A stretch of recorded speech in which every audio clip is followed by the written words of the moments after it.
When preparing for a marathon, should we be doing training other than running to help us prepare? And in my opinion, yes, absolutely.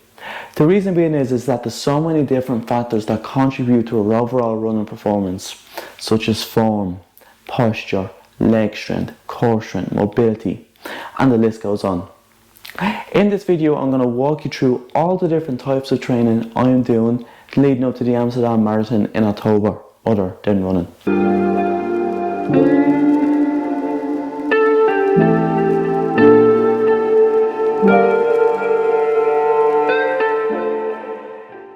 type of training I'm going to cover here is strength training. So strength training is any type of resistance training such as weightlifting, bodyweight exercises or functional training that puts strains on our muscles, and its overall purpose is to really tear our muscle fibers so they grow back stronger. And strength training is super beneficial for running as it increases the power output from our legs.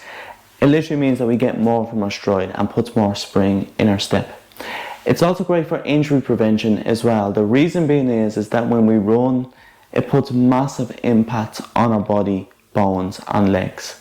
And building up stronger muscles really prevents the impact affecting our body, so therefore we don't get injured as much and we're more resilient to the long runs. So when I think about strength training, I break it down into two buckets. There's push and there's also pull. I'm not that type of pull.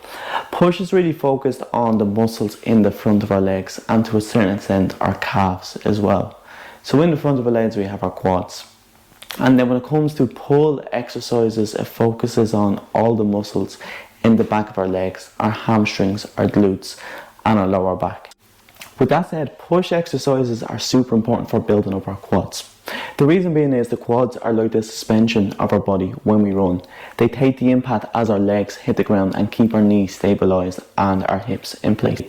When it comes to push exercises, there's a few that I go to. There's squats, lunges, slate pushes and leg extensions, and any variation of these will do more than enough for building up your quads. Think about pull exercises. It's essentially focusing on any muscle groups in the back of our legs. So our hamstrings, our glutes, our lower back. And these are really important for running. The reason being is that these are the forces that propel our body forward. When we run, we essentially pull our leg back and that brings us forward. So that's the hamstrings, our lower back and glutes coming into play. And some exercises to do to build these up are the likes of deadlifts, Romanian deadlifts, glute bridges, and there's a few more as well that we can do with a resistance band. But if you focus on these three and kind of other variations, it will be more than enough. So the way I structure these into my marathon training is essentially to get 2 strength sessions in per week. 1 upper body and then 1 lower body. And during marathon training, I aim to keep the weight low but the reps high, so still get that pump but don't exhaust out the legs. And then in off season as well, when the focus is on building up strict lead muscle, I keep the weight high and then the reps low to focus on exactly that. And the next type of training I'm going to focus on is core work. And just to explain, the core is really the center of our body, so the likes of our abs, our obliques and our lower back. And the function this plays is keeping our body stabilized and steady when we run. Having a good strong core when running leads to good running posture and form. It also leads to better power output as we're more upright and can just be more efficient when we run essentially. But it also helps with injury prevention as it keeps all the muscles that need to be tight and locked in, such as our abs and obliques. Incorporating core work into our marathon training is essential in my opinion and really easy to do. A lot of the core work exercises that we can focus on can be done at home with little or no equipment. So some exercises that work the core are the likes of sit-ups, crunches, Russian twists, leg raises, reverse crunches, and there's so much more of different types of variations of these exercises. And when it comes to structuring these into a marathon block, I aim to do at least 2 core sessions per week, usually after an easy run. And these sessions are no longer than 15 minutes each. The way I usually break them down is just to have 3 exercises, 3 sets with 20 reps each. So for example, that could be 20 sit-ups, 20 leg raises and 20 Russian twists 3 times, and then that's it for core work. And the thing about core work as well is that there's little or no equipment needed, as I said. But if you do want to progress on this too, and if you feel the exercise getting easier just for our body weight, we can start adding in different weights, whether it be weight plates or dumbbells as well, to really make this exercise or movement harder. So the next type of training I'm going to focus on is agility training and band work. So agility training is anything that really focuses on getting our feet fast and our reactions fast also. And then band work is any essentially training that we do with a resistance band. Agility training is great for building up overall running form and fast feet. And then band work is really great for isolating the muscle groups that we use when we run, such as our hips and our glutes.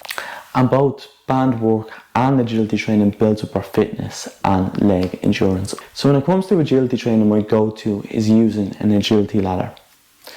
And using this, we can do the likes of in and outs and then shuffles too, which really get the feet moving fast. And if we find these easy to do, we can always progress these and add in a resistance band either around our knees or our ankles as well, to make that movement a bit more challenging. And other types of agility drills we can do is high knees, strides and shuttle runs. Also, if you're someone like me who runs on the balls of their feet, skipping is a great agility drill to do also, as it kind of mimics this type of running, and it builds up our foot speed, our foot endurance as well, so they don't feel as sore.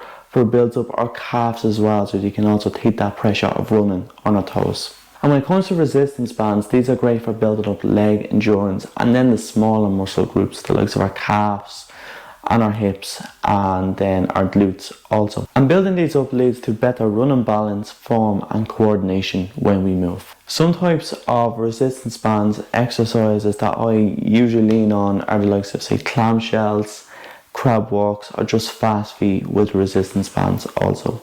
And these look easy, but I can assure you, once you try them for 30 seconds or more, they absolutely burn. And when it comes to incorporating this into our overall marathon training, I think doing agility training once or maybe twice a week for no longer than 15 minutes is more than enough.